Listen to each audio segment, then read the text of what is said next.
being stranded on a deserted island would be a harrowing experience in real life. Not many people would have the ability to survive long enough to wait out for a rescue or even orchestrate an escape attempt. The concept has been touched on a lot in the media and made its jump to games over 4 decades ago. In this video, I will talk about how being stuck on an island developed into the survival genre we all know and love. The earliest game to feature being stranded on a deserted island was aptly named Survival Island. After being shipwrecked, the player must swim to shore and begin surviving in the wilderness. One of the first, if not the first games to incorporate a hunger and thirst mechanic by managing eating and staying hydrated.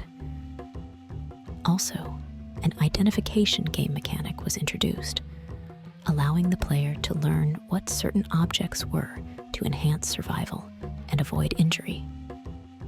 The game was not open-ended and did have an ending. Although a bit far-fetched, the game's story is resolved by the main character escaping the island by means of a rocket. A couple years later, PC games began to take the concept of survival to another level. Although not on an island, games such as Wilderness, a survival adventure game, had a variety of new survival mechanics. From constructing shelters, starting fires, cleaning water to weather conditions, this text-based game understood over 300 words, which was very impressive for the 80s. Soon after, in the mid-90s, Japan blended in a big change into the concept of being stranded on a deserted island. They introduced a story with a cast of characters. Muunu Monogatari showcases survival struggles, human nature, and group dynamics as they work together to meet their basic needs. Up until this point, all deserted island survival games were linear with the objective of staying alive and being rescued or escaping by other means. Surprisingly enough, the first game that featured an open-ended survival gameplay was on a handheld device. In Survival Kids, the gameplay revolves around surviving on a deserted island. A merge item system, which is akin to today's crafting system found in games such as Minecraft.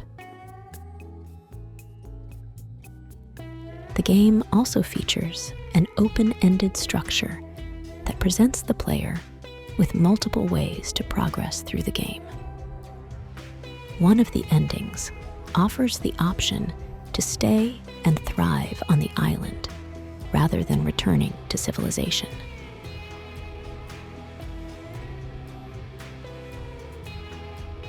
The Survival Kids franchise by Konami branched into the Lost in Blue franchise, adding more story and the inclusion of survival-themed minigames. These minigames made heavy use of the DS hardware peripherals, such as touchscreen and microphone. Like most survival games, these objectives all have a sense of urgency, as your character's fatigue slowly builds throughout the day as they continually approach starvation. Although never making an official survival game, Nintendo, through the years, has added sections of their games that involved being stranded on a deserted island. A portion of Breath of the Wild has Link stripped of their inventory and left stranded on an island, forcing the player to scavenge for weapons in order to survive. Paper Mario 2 has a chapter in which the main characters are shipwrecked on an island. The Pokémon player base has recently created a fan game that follows the concept of being stranded on a deserted island and fighting for survival. In the West, the year 2000 had a whirlwind of deserted island content. Survivor first airing, Castaway premiering in theaters, and The Sims 2 releasing their Castaway expansion.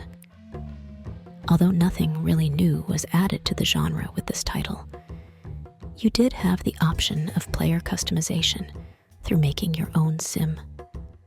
The core survival mechanics of resource management and survival were still in place. In the mid-2010, the floodgates were open for the survival genre. Each new game had with their own distinct take on the concept. In a twist to the genre, Subnautica takes place entirely underwater, only possible due to advanced future technology. The in-game research and crafting goes as far as creating a submarine. The game, Stranded Deep, which is the most notable survival game with a deserted island setting. The player is a lone survivor trying to survive in the middle of the Pacific Ocean, scavenging essentials, crafting on a randomly generated world. The typical hunger and thirst mechanics are in place, but also comes with additional ailments that could affect the player. This game offered endless variety due to the procedurally generated worlds. At the time, multiplayer was a major addition to the genre. Although it takes away from deserted island isolation aesthetic, the forest mixed in horror with being stuck on an abandoned island. The player is the lone survivor of a plane crash that is being hunted by cannibals that are inhabiting the island. Dead Island also used zombies on an island setting, but I question if it would qualify as a survival game. Japanese role-playing games took one last spin at the deserted island setting with Zanki Zero, having players hunt for materials and food while fending off monsters in real-time battle environments, and managing realistic survival mechanics, such as using the bathroom.